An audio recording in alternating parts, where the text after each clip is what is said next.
নমস্কার সবাইকে। আবার চলে এলাম আপনাদের সঙ্গে একটি রেসিপি ভিডিও শেয়ার করার জন্য।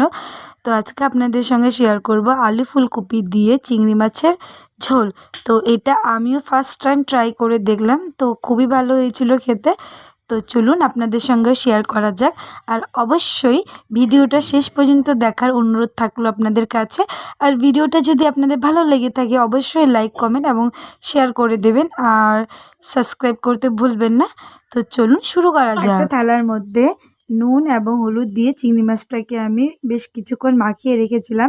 তো তারপর কড়াইটা গরম হয়ে যাওয়ার পর তাতে সর্ষের তেল গরম করে চিংড়ি মাছটাকে আমি লাল করে ভেজে নিয়েছি।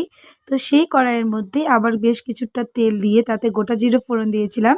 তো তারপর যে কেটে রেখেছিলাম আলু এবং ফুলকপিগুলো, তো সেটাই আমি কড়াইয়ের ওপর ছেড়ে দিয়েছি যাতে ভালো মতো একটু ফ্রাই হয়ে যায়।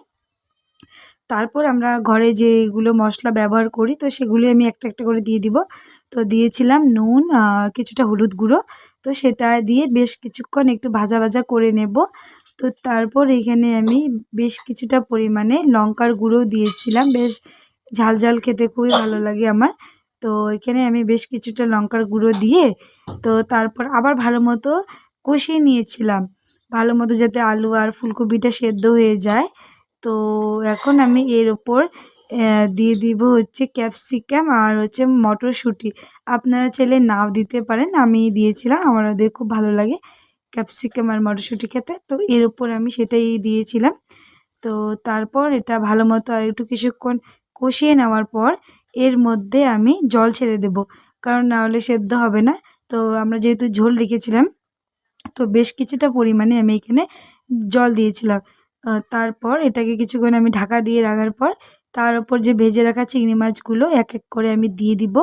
তো তারপর এটা বেশ কিছুক্ষণ ফুটবে, চিংড়ি মাছটা গামাখা গামাখা হয়ে গেলে তারপর এর ওপর আমি একটু ভাজা যে জিরের গুঁড়ো করে রেখেছিলাম তো সেটাই আমি এখানে দিয়েছিলাম।